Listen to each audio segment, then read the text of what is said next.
নমস্কার বন্ধুরা, সোমা কিচেন বাংলায় সবাইকে স্বাগত। আশা করছি আপনারা সবাই খুব ভালো আছেন।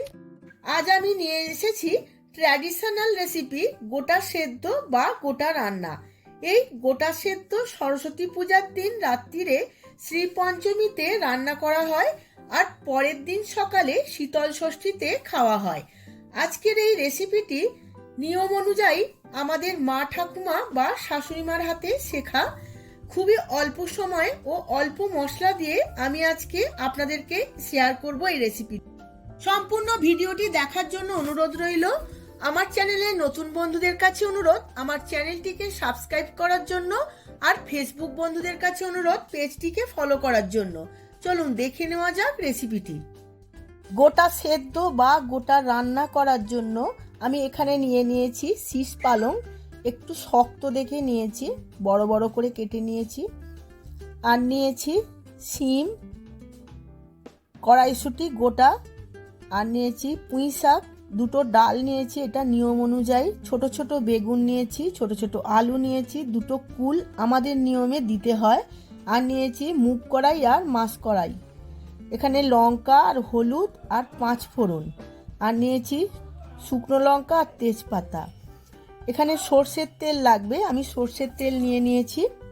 রান্নাটা করার জন্য আমি একটা হাঁড়ি বসিয়ে নিয়েছি, এর মধ্যে আমি টেবিল চামচের 4 চামচ তেল দিয়ে দিয়েছি। তেলটা খুব ভালো করে গরম হয়ে গেছে, আমি দিয়ে দিয়েছি 4টে শুকনো লঙ্কা আর বেশ কিছুটা তেজপাতা, আর দিয়ে দেব 1 চামচ 5 ফোড়ন। এই ফোড়নটা খুব ভালো করে ভেজে নেব। ফোড়নটা খুব ভালো করে ভাজা হয়ে গেছে, এখন দিয়ে দেব মাছ কড়াই আর মুগ কড়াই, দুটোই আমি 50 গ্রাম করে নিয়ে নিয়েছিলাম। 5 থেকে 6 মিনিট খুব ভালো করে ভেজে নেব। খুব সুন্দর একটা গন্ধ বেরিয়েছে।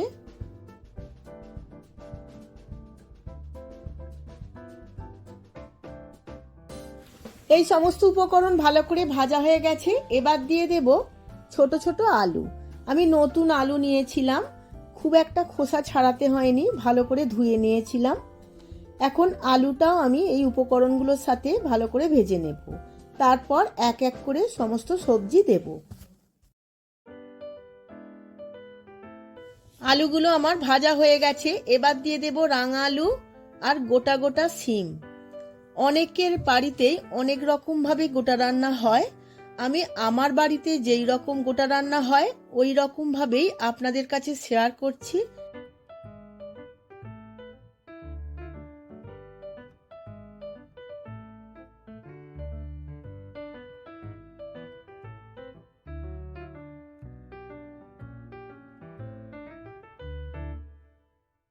আলু শিম ভালো করে ভাজা হয়ে গেছে, এখন দিয়ে দেব গোটা গোটা কড়াইশুঁটি। আমি কড়াইশুঁটির দুটো মুখ ছাড়িয়ে নিয়েছিলাম। সমস্ত কিছু আবারও একবার ভালো করে ভেজে নেব।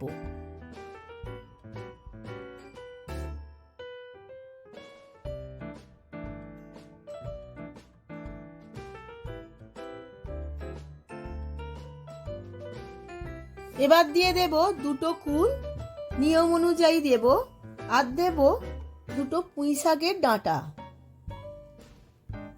এবার এই সমস্ত কিছু আবারও একবার ভালো করে ভেজে নেব।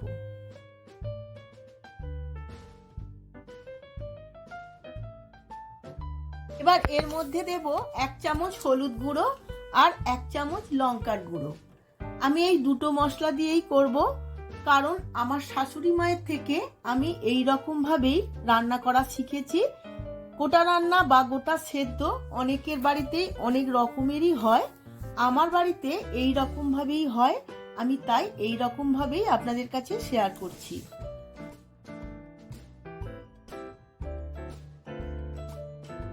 হলুদ আর লঙ্কা খুব ভালো করে ভাজা হয়ে গেছে, এবার দিয়ে দেব কেটে রাখা শাক। এবার শাক দিয়ে খুব ভালো করে আমি মিশিয়ে নেব মশলাটার সাথে। আমি বেশি জল দেব না, এই শাকের জল বা আনাজের জলেতেই গোটা রান্নাটা হয়ে যাবে। এখন আমি দিয়ে দেব পরিমাণ মতো নুন।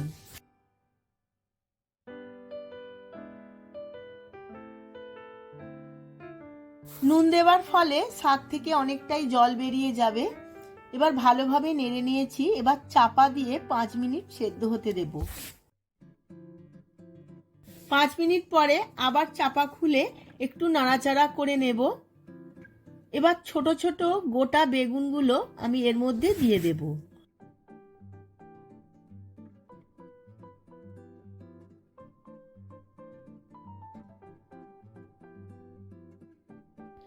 বেগুনগুলো দিয়ে আমি খুব ভালো করে একবার নাড়াচাড়া করে নেব।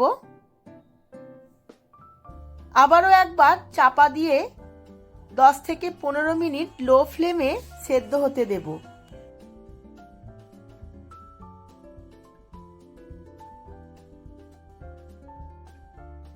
কিছুক্ষণ পর চাপা খুলে আবারও একবার ভালো করে নাড়াচাড়া করে নেব। দেখুন বন্ধুরা, কতটা জল বেরিয়েছে সবজি থেকে আর শাকগুলো থেকে। আবারও একবার খুব ভালো করে নাড়াচাড়া করে নিয়েছি। এবার চাপা দিয়ে গ্যাসের ফ্লেমটা লোতে রেখে 10 মিনিট আরও রান্না করে নেব। গোটা রান্নাটা আমার হয়েই গেছে। দেখুন বন্ধুরা, জলটাও শুকিয়ে গেছে। এবার গ্যাসের ফ্লেমটা আমি অফ করে দেব। কিছুক্ষণ পরে সার্ভ করে নেব। আমি সার্ভ করে নিয়েছি। আমি আমার মতো নিয়মে এই রান্না আপনাদের কাছে শেয়ার করেছি।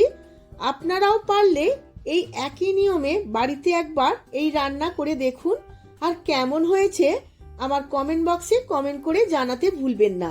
ভিডিওটা যদি ভালো লেগে থাকে ভিডিওটিতে প্রচুর প্রচুর লাইক, শেয়ার, কমেন্ট করবেন।